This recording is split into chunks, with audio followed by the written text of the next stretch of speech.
Hello. Match बघितली पुण्याची आणि दिल्लीची? काय काय बोलायचं? मला ॲब्सल्युटली कळत नाही आहे. कारण आज खूप साऱ्या युनिक गोष्टी आज मॅचमध्ये झाल्या ना.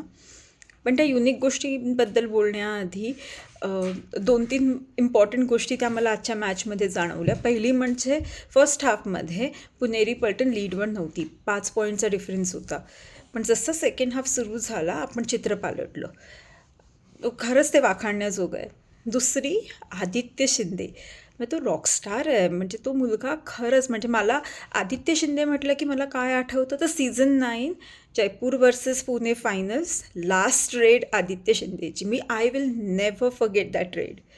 आणि अक्षरशः म्हणजे तो जादू करतो. त्याचा जो पहिला रेड पॉईंट होता, टो टच होता, म्हणजे इतका सुंदर होता, महीन. त्याने अलगद असं मोरपिसासारखं तो टो टच केलेला आणि तो परत आलेला आज. ॲब्सल्युटली म्हणजे एक व्ह्युअर म्हणून, एक कबड्डी फॅन म्हणून खूपच त्याला मॅटवर बघणं खरंच खूप खूप छान आहे हे. आणि युनिक गोष्टींबद्दल बोलायचं तर पहिली म्हणजे सचिन तवर. सचिन तवर एक्सपिरियन्स खेळाडू आहे ना, म्हणजे तो काही नाईव्ह नाही आहे.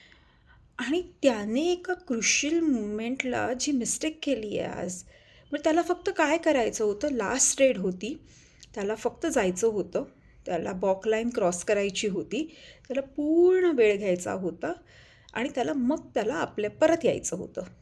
त्याच्यामध्ये ना त्याच्याकडनं काही बोनसची किंवा रेड पॉईंटची अपेक्षा होती. त्याने बॉक लाईन क्रॉस केली, पण तो परत 30 सेकंदामध्ये आलाच नाही आणि त्यामुळे तो पॉईंट कुणाला गेला तर दिल्लीला.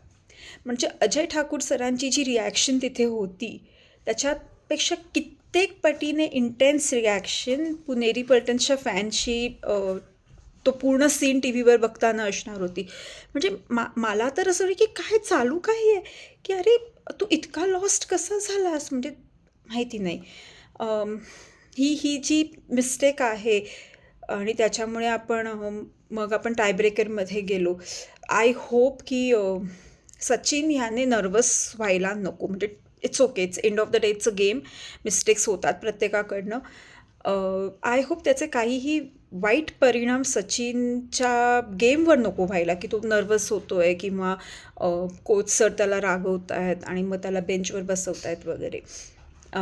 इनफॅक्ट त्याने ह्या चुकीमधनं अजून रिस्पॉन्सिबल होऊन खेळायला हवं.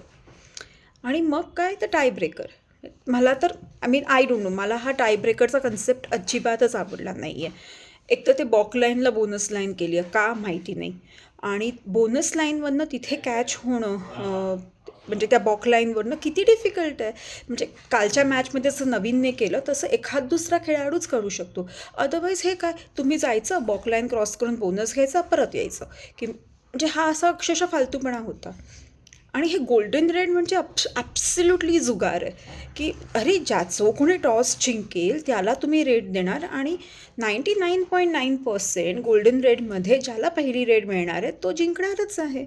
आजही तेच झालं की टॉस कोण जिंकलं, दिल्ली जिंकली, दिल्लीला रेड मिळाली. आशूने तिथे एक बोनस पॉईंट काढला. ऑब्वियसली बोनस पॉईंट काढल्यानंतर आपल्याला तर त्याला डिफेन्स करणं अतिशय गरजेचं होतं, म्हणून खत्री डिफेन्स करायला गेला. पण आशूने त्याला टच पॉईंट घेतला.